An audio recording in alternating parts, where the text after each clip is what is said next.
All right, let's just jump right in. It all starts with a place and a time. Isdal Valley, Norway, 1970.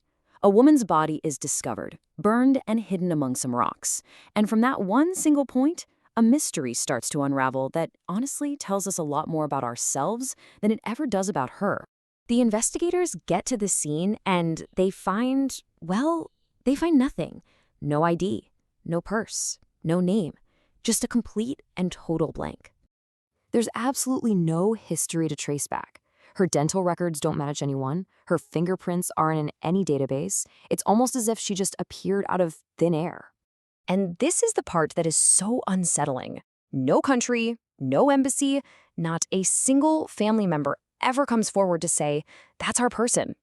She's a ghost belonging to absolutely no one. So yeah, this is the story of the Isdal Woman. But here's the thing. This explainer isn't really about solving a crime. It's about what her case accidentally revealed about something much, much deeper. Our collective, very human fear of the unknown. So, we're not just digging into some old cold case file here. We're going to use her story as a lens to understand these really powerful psychological forces, because the real mystery isn't just what happened to her, but what happens inside all of our minds when we're faced with something we simply cannot explain. Okay, so first, let's lay out the actual facts of the case. The concrete, really unsettling details that created this perfect vacuum of information. The scene itself is just bizarre. A woman is found in this remote valley, but this is no simple accident. Someone went to incredible lengths to literally erase her. Every single label on her clothes, snipped off. Her fingertips, the one thing that could give her a unique identity, were burned away. This wasn't just a murder, it was an erasure. And from there, the mystery just gets deeper and deeper. The police connect her to a couple of suitcases left at a train station, and inside, they find a life basically built on deception. We're talking multiple passports, all with fake names, a bunch of wigs to change her look, notes written in a strange code that no one could crack, and cash from several different countries. This was a woman who was constantly moving, constantly changing who she was. Now, you have to remember the time period, right? This is the absolute peak of the Cold War. So, with all these clues, the disguises, the codes, the international travel, the conclusion seemed almost obvious. This had to be espionage. She had to be a spy. And that one simple theory is where the psychology of this whole story really kicks into high gear. And this brings us to our first major psychological concept. What happens to our brains when they're confronted with something that just doesn't fit? A total anomaly. See, our brains are fundamentally pattern recognition machines. They love to categorize things, to put them in neat little boxes so we can understand the world.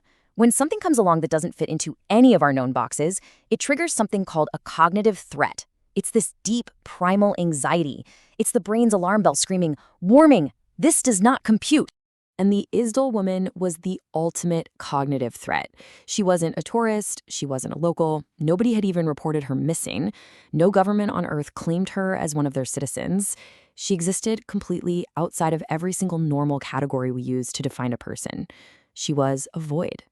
So this presents our brains with a choice. On one hand, you've got the spy theory. It fits a pattern we recognize from movies and books. It's explainable. It gives her a motive. It's comfortable.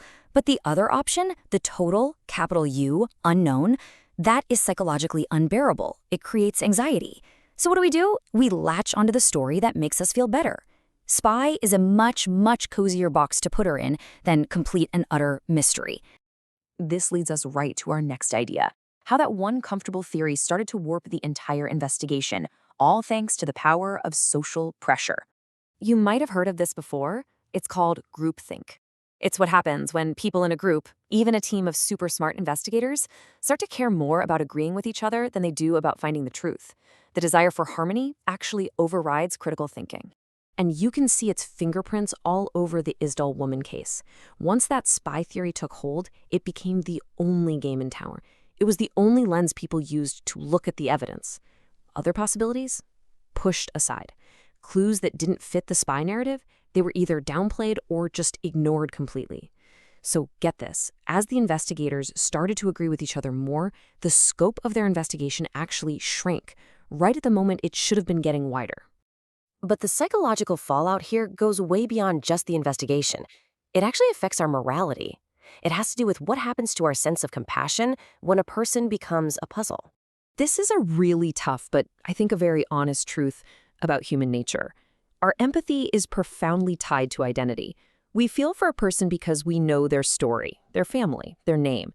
When you strip all of that away, our ability to connect, to feel for them, it just starts to fade. And the result is this quiet kind of moral collapse. Nobody stepped up to claim her. She became this international problem that nobody wanted to own. Her life, her suffering, her humanity, it all got packed away into a file folder stamped unsolved.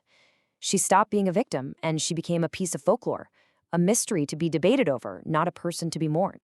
And that brings us to the final, and I think the most important part of all this. We've looked at the case, we've looked at the psychology, but now let's turn that lens around and point it back at ourselves. Seriously, just think about that for a second. If you disappeared, with no wallet, no phone, no friends or family to immediately identify you, how quickly would your own story be completely erased?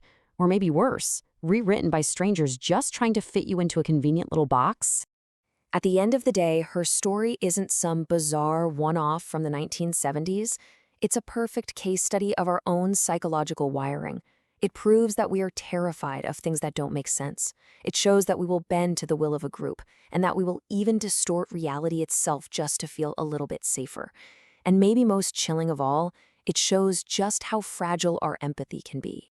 So maybe we've been asking the wrong question for the last 50 years. Everyone keeps asking who was the Isdal Woman. But maybe the more revealing question, the one that really matters, is this. Who are we? What does our reaction to her, our desperate need to label her, our willingness to forget her as a human being, what does that say about us? And that leaves us with one final, kind of unsettling thought. Maybe the reason her case file is still open isn't because the clues ran out. Maybe some mysteries are never solved because the solution would force us to confront some really uncomfortable truths about our own minds, our societies, and our fears. And sometimes that's a truth we'd rather just leave buried out there in the snow.